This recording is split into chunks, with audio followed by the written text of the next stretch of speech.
دوستو ہماری اس دنیا میں ایسے لوگ بھی گزرے ہیں کہ جن کو اللہ نے عبرت کی نشانی بنا دیا تاکہ آنے والی انسانی نسلیں ان سے سبق حاصل کر سکے، اور انہی میں سے ایک قارون بھی تھا۔ قارون ایک ایسا نام تھا جس کا خیال ذہن میں آتے ہی ہماری آنکھوں کے سامنے خزانوں کے ڈھیر لگ جاتے ہیں۔ ہزاروں سال بیت جانے کے باوجود بھی رب کائنات نے دنیا کے انسانوں کے لیے قرآن پاک میں نقش فرما دیا۔ قارون حضرت موسیٰ علیہ السلام کے چچا یاسر کا بیٹا تھا۔ بہت ہی ثقیل اور خوبصورت آدمی تھا، اس لیے لوگ اس کے حسن جمال سے متاثر ہو کر اسے منور بھی کہا کرتے تھے۔ اس کے ساتھ ہی ساتھ اس میں یہ کمال بھی تھا کہ وہ بنی اسرائیل میں تورات کا سب سے بڑا عالم تھا۔ قارون کو اللہ تعالیٰ نے اتنی دولت عطا فرمائی تھی کہ اس کا اندازہ آپ اس بات سے لگا سکتے ہیں کہ اس کی دولت کا ذکر قرآن میں بھی موجود ہیں۔ اس کے خزانے کی چابیاں اونٹوں پر جاتی تھی، یعنی اللہ تعالیٰ نے اسے بے شمار دولت سے نوازا تھا، اور یہ اپنے گھر سے شان و شوکت کے ساتھ نکلتا تھا کہ لوگ اسے دیکھ کر اس کے جیسا بننے کی حسرت کرتے تھے۔ اللہ تعالیٰ نے فرمایا کہ بے شک قارون موسیٰ کی قوم میں سے تھا، اور پھر اس نے اپنی قوم پر ظلم کیا، اور ہم نے اسے اتنے خزانے دیے تھے کہ جن کی چابیاں اٹھانا ایک طاقتور جماعت پر بھی بھاری تھی۔ جب اسے اس کی قوم نے کہا کہ اتراؤ نہیں، بے شک اللہ اترانے والوں کو پسند نہیں کرتا، اور جو مال اللہ نے تجھے دیا ہے اس کے ذریعے آخرت کا گھر طلب کر، اور دنیا سے اپنا حصہ نہ بھول، احسان کر جیسے اللہ نے تجھ پر احسان کیا، اور زمین میں فساد نہ کر، بے شک اللہ زمین میں فساد پھیلانے والوں کو پسند نہیں کرتا۔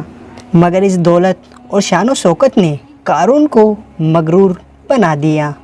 بظاہر وہ مسلمان تھا، توریت کو بڑے خوبصورت انداز میں تلاوت کرتا تھا، مگر تکبر نے اس کے ایمان کو اندر سے کمزور کر دیا تھا۔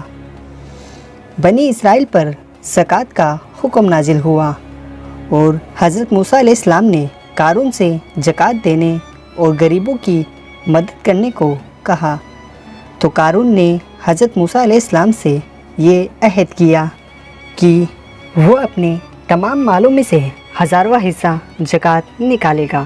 لیکن دوستو، جب قارون نے گھر جا کر حساب لگایا تو اس کے حساب سے یہ بھی بہت زیادہ ہوتا تھا۔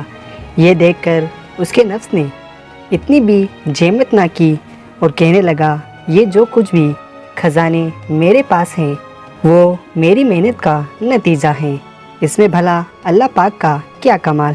قوم کے سمجھانے اور حضرت موسیٰ علیہ السلام کی نصیحت کے باوجود بھی وہ اپنے تکبر سے باز نہ آیا، اور اس نے بنی اسرائیل کی ایک جماعت کو جمع کیا، اور کہنے لگا کہ تمہیں حضرت موسیٰ علیہ السلام کی ہر بات میں اطاعت کی ہے، اور جب وہ تمہارے مال کو لینا چاہتے ہیں۔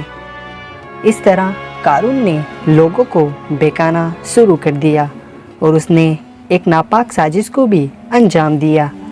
قارون نے ایک عورت کو بہت زیادہ مال و دولت دے کر آمادہ کر لیا کہ وہ آپ پر بدکاری کا الزام لگائے۔ چنانچہ اس وقت کی حضرت موسیٰ علیہ السلام لوگوں کو نصیحت فرما رہے تھے۔ قارون نے آپ کو پیچھے سے ٹوکا کہ فلاں عورت سے آپ نے بدکاری کی ہے۔ حضرت موسیٰ نے فرمایا کہ اس عورت کو میرے سامنے لاؤ۔ چنانچہ وہ عورت بلائی گئی۔ حضرت موسیٰ نے فرمایا کہ اے عورت، اس اللہ کی قسم جس نے بنی اسرائیل کے لیے دریا کو پھاڑ دیا اور عافیت اور سلامتی کے ساتھ دریا کو پار کرا کر فرعون سے نجات دلائی، سچ سچ کہہ دے کہ بات کیا ہے۔ حضرت موسیٰ علیہ السلام کے جلال سے وہ عورت سہم کر کانپنے لگی، اور اس نے صاف صاف کہہ دیا کہ اے اللہ کے نبی، مجھ کو قارون نے مال و دولت کا لالچ دے کر آپ پر الزام لگانے پر آمادہ کیا تھا۔ حضرت موسیٰ علیہ السلام کو یہ بات اس قدر ناگوارہ گزری کہ آپ نے فوراً سجدے میں جا کر اللہ پاک سے دعا کی، اے اللہ قارون پر اپنا عذاب نازل کر۔ اللہ نے قارون پر ایسا عذاب نازل کیا کہ قارون سمیت اس کے تمام خزانے اور محل زمین میں غرق ہو گئے۔ وہ قارون کی جس کے مال و دولت کی کبھی مثال ہوا کرتی تھی چند لمحوں میں غرق ہو گئی۔ دوستو، آج کی اس ویڈیو میں ہم لوگوں کو یہ سیکھنے کو ملا ہے کہ کبھی بھی اپنے مال و دولت پر گھمنڈ نہیں کرنا چاہیے، کیونکہ جو کچھ بھی ہمارے پاس ہے وہ سب کچھ ہمارے رب کا دیا ہوا ہی ہے۔ اس لیے اپنے رب کا ہر وقت شکر ادا کرنا چاہیے۔